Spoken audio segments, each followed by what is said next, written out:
Daf Yomi Tractate Zevachim, page 100b, top of the page with the words Rava Amar. Rava Amar, Idvid Yachachatzos, Velukashya. Kan Kodem Shishachadu Vizar Kolab, Kan Yachad Shishachadu Vizar Kolab. Rava said that there is a different resolution to the contradiction between the statements of Rabbi Shimon. Both this Braita and that Braita are discussing cases where the relative died after midday on the 14th of Nisan, and still it is not difficult. Here, his relative died before the priest would have slaughtered the Paschal offering and sprinkled his blood on his account, and he may not send the offering. There, the relative died after the priest slaughtered the Paschal offering and sprinkled its blood on his account. Since acute mourning at night is by rabbinic law, it is suspended to allow him to consume an offering that was already sacrificed.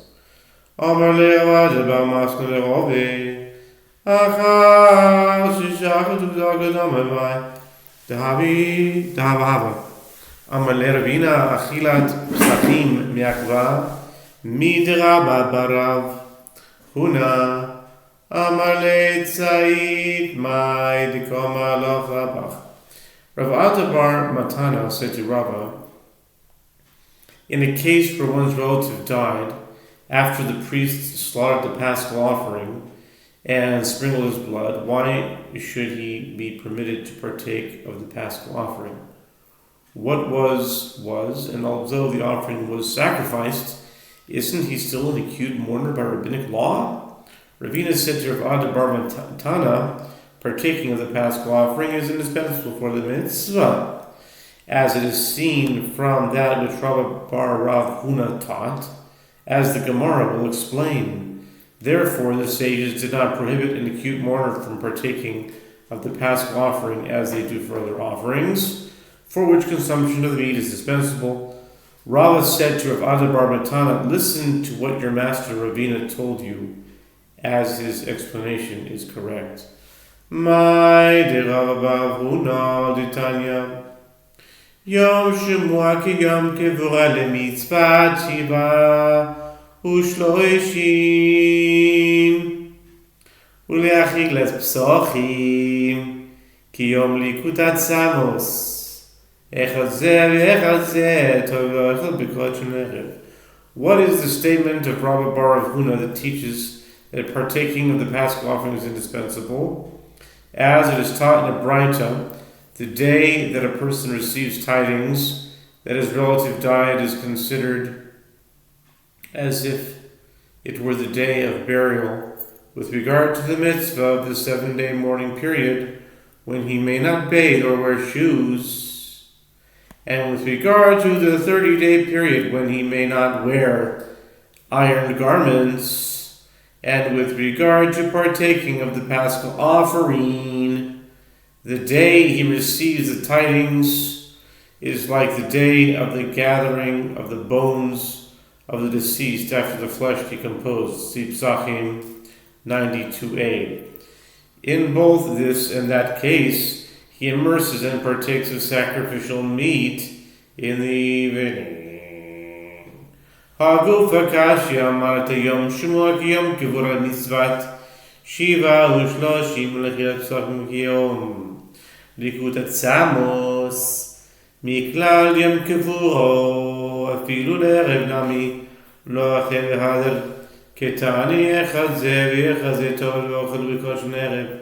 The Gemara challenges this Braita itself is difficult. First you say that the day of tidings is considered as if it were the day of burial for the mitzvah of the 7-day and 30-day mourning periods. And with regard to partaking of the Paschal offering, it is like the day of the gathering of bones, when one may immerse and partake of sacrificial meat in the evening. By inference, one concludes that on the day of burial, he may not partake of the Paschal offering even in the evening, and all the more so other sacrificial meat. And then it is taught in both this and that case, meaning on both the day of burial and the day of the gathering of bones. He immerses and partakes of sacrificial meat in the evening. Amar Rav Chizda Tanaihi. Rav Chizda said, whether it is permitted to partake of sacrificial meat the night after the day of burial is a dispute between Tanaim, as the Gemara will explain. Rabbi Bar Huna Amar Lo Kashya Kan Shisham Mashmu Al Meito Samuch L'Shkiat HaChamam V'chein Shelikatu Lo Atzamo Samuch L'Shkiat HaChamam V'chein Shemeis Lo Mes Glukvo Samuch L'Shkiat HaChamam V'chan Le'ach HaShkiat HaChamam. Rabbi Bar Rav Huna said, this is not difficult here in the latter case, where the Braita teaches that on both the day of burial and the day of the gathering of bones, he immerses and partakes of sacrificial meat in the evening. It is referring to a case where he heard tidings of his dead relative just before sunset, and likewise a case where they gathered the bones for him just before sunset, and likewise a case where his relative died and he buried him just before sunset. But there, in the first clause, from which it is inferred that he may not consume any sacrificial meat the night after the day of the burial. The burial occurred after sunset, meaning on the night of the 15th of Nisan itself. The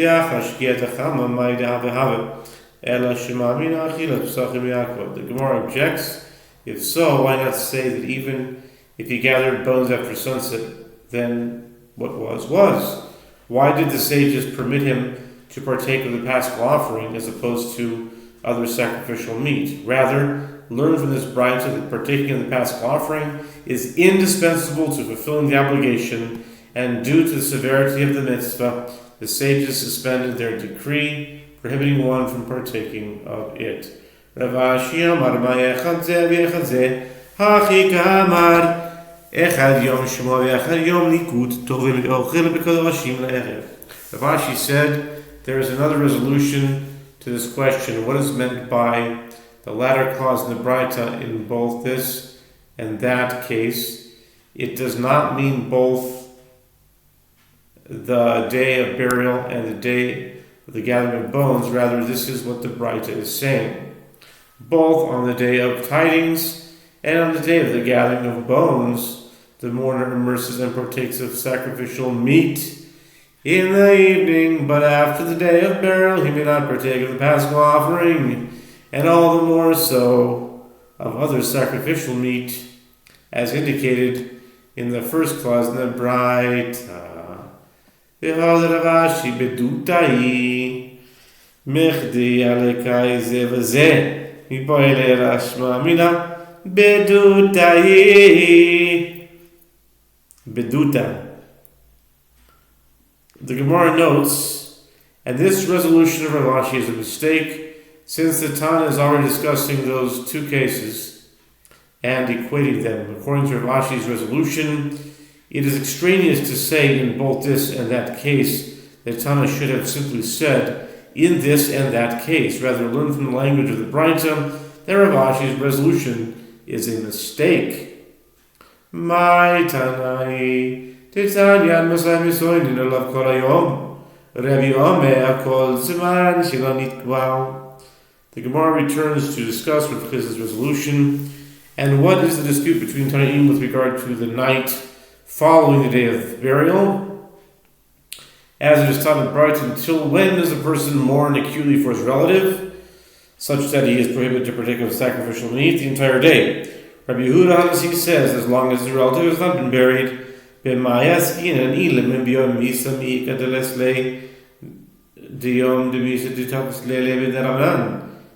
asks, what are we dealing with? If we say we are dealing with the day of death, is there a Tana who does not hold that the day of death takes hold of its following night, at least by rabbinic law? In accordance with whose opinion is a statement of the first Tana, who says that the acute mourning is only during the day and not at night. This Rabbi Meir Omer Kozman Shlonik Bach HaKavarom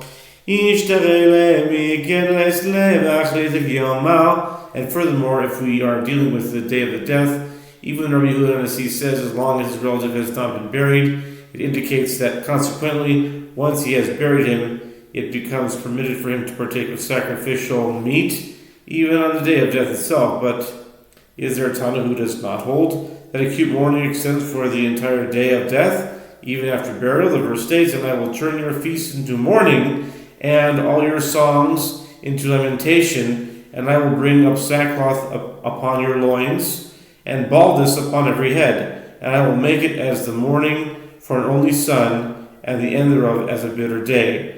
Amos 8:10. Amar Rav Sheshes Ayom Kuvurakai. Rav Sheshes said the time of this bride is discussing the day of burial when it is not the day of death. The Tanaim disagreed whether the acute mourning lasts only until the burial or until the end of the day of burial. Maskil Yosef Ela Haketani Hashomeh Mesukamakis at Samos over the Othel because you may have מכלל יום גבוהים לבנם אלוהי היכל המני אל התאריך עד מתי מתאוננים עליו כל אותו היום וללה ורבי אומר כל זמן שלא נדבר נלמד בלא ללה. Rav Yosef objects to this, but there is that which is taught in Brayta. One who hears tidings of his dead relative is considered as one who gathers his relative's bones, in that he may immerse and partake of sacrificial meat in the evening. By inference, on the day of burial, he may not partake even in the evening. In accordance with whose opinion is this? This is the opinion of neither the first time nor Rabbi Yehuda Hanasi. Rather, one must answer that the Brayta means until when does a person mourn acutely for his relative?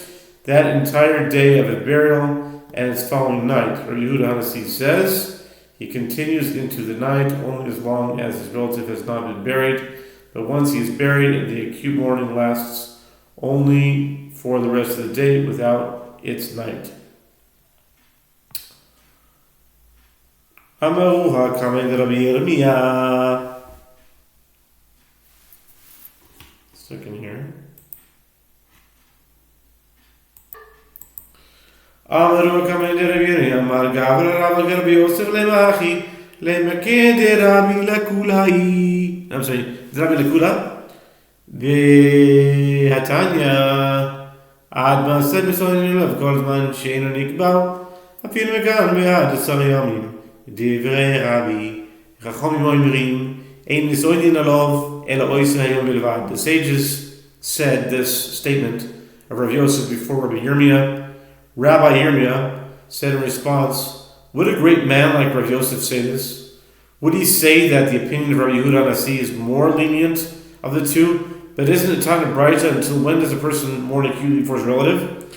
As long as his relative has not been buried, even if he remains unburied from now until 10 days from now.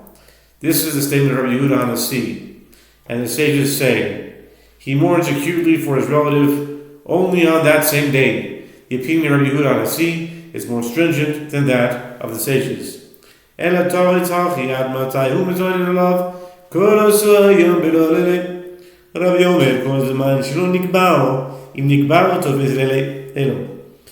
Rather, answer like this. Until when does a person mourn acutely for his relative? That entire day of burial without its night. Rabbi Yehuda Hanasi says the acute mourning continues as long as his relative has not been buried, even for 10 days. And once he is buried, that day takes hold of its night. This is the dispute to which Rav Chisda referred.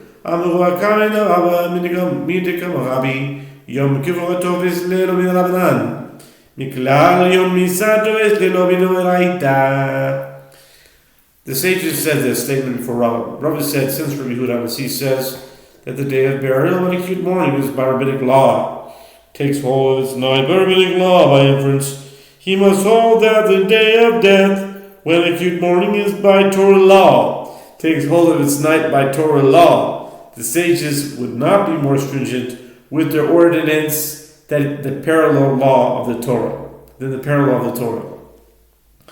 V'sover Rabbi Aninus Laili b'daraisa. V'tani hen yoim ani hayom asur v'layla butar ulidorot ben bayom uben balayla asur Divrei Rabbi Yehuda. Rabbi Omer Anin Uslaila Eina Midivrei Torah Ele Midivrei Soifrim. The Gemara objects, and does Rabbi Yehuda Nasi hold that acute mourning at night is by Torah law? But isn't it taught in the Braita? On the last day of the inauguration of the tabernacle, after the two of Aaron's sons died, Aaron said to Moses, "Behold, today there have befallen me such things as these, and if I had consumed the sin offering today, would it have been good in the eyes of the Lord?" Leviticus 10:19. The word "today" teaches that Aaron is saying, "I am prohibited from partaking today, but permitted to partake at night. But for future generations, an acute mourner is prohibited from partaking of sacrificial meat, whether during the day or at night." This is the statement of Rabbi Yehuda. Rabbi Yehuda Hanasi says, for future generations, acute mourning at night is not by Torah law, but rather by rabbinic law. Le'oilam de Rabbanan hi. The Gemara answers, actually, Rabbi Yehuda Hanasi holds that acute mourning on the night after death is by rabbinic law, not Torah law.